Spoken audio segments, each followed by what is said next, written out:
রংপুরে গত 24শে ফেব্রুয়ারি রংপুর এক সভাপতি আব্দুল কুদ্দুস শামীম ওনার বাড়িতে এক দল উস্কানিমূলকভাবে হামলা করে তারা একটা অনুষ্ঠানের আয়োজন করেছিল।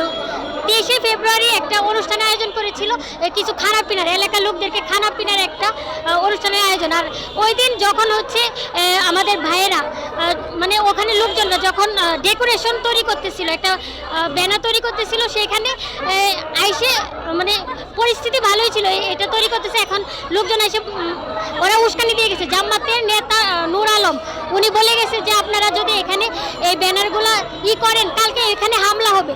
তখন আমাদের ওই সভাপতি উনি বললেন যে কেন এখানে হামলা হবে, কেন, আমাদের কি দোষ? তখন ওরা বললো যে জামাতের নেতা এখানে উস্কানি দিয়ে গেছে, কালকে যদি এখানে হামলা হয় আপনারা ব্যানার নিয়ে ফিরতে পারবেন না। তখন হচ্ছে আব্দুল কুদ্দুস সাহেব যিনি ওখানে রংপুরের সভাপতি পীরগাছার উনি এটা হচ্ছে জামাতের যে দায়িত্বশীল তাকে জানায় বিষয়টা যে আপনারা এই বিষয়টা দেখেন, আপনাদের জামাতের নেতা তো এই কথা বলে গেছেন। তখন তারা প্রশাসনকে জানায় বিষয়টা, প্রশাসনের অনুমোদন নিয়ে কিন্তু এটা করা হয়। পরের দিন 24 তারিখ সকালবেলা সবাই সবার মতো কাজ করতেছে, ওরা এসে যে বাড়ির মধ্যে 5 ওয়াক্ত নামাজ হচ্ছে, জুম্মার সালা হচ্ছে, ঈদের সালা হচ্ছে, সেই বাড়িকে হিন্দু বাড়ি বলে, খ্রিস্টান বাড়ি বলে আশেপাশের জনগণকে উস্কিয়ে দেওয়ার জন্য তারা মসজিদের মতো পবিত্র একটা জায়গার মাইক ব্যবহার করে তারা বলে যে হিন্দু বাড়ি, এখানে হিন্দুরা মুসলমানদের উপর হামলা করেছে। এই স্লোগানে তারা একটা মব জাস্টিস তৈরি করে ওখানে একটা হামলা করে। সেই হামলার মধ্যে আমাদের শত শত শত ভাই বোন এখানে আহত হয়।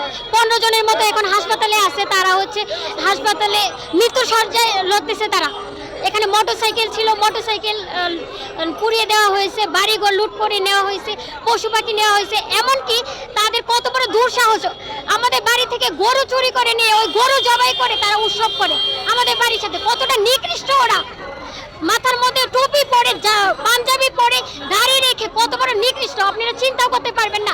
ওরা এত জঘন্য মিথ্যাচার, ওদের উপর আল্লাহ লানত। আল্লাহ বলছেন না মিথ্যাবাদীদের উপর আল্লাহ লানত সূরা ইমরানের 61 নম্বর আয়াতে। আসমানের নিচে নিকৃষ্ট জীব আমি শুধু শুনে এসেছি, কিন্তু ওদেরকে দেখলে বুঝি যে আসলে আসমানের নিচে নিকৃষ্ট জীব ওরাই। ওদের বিচার হোক। আমরা বলতে চাই, সুস্পষ্টভাবে বলতে চাই, আমরা আর কতদিন এভাবে নীরবতা সহ্য করব? আজকে আমার বাড়িতে হামলা হয়েছে, কালকে আপনার বাড়িতে হবে।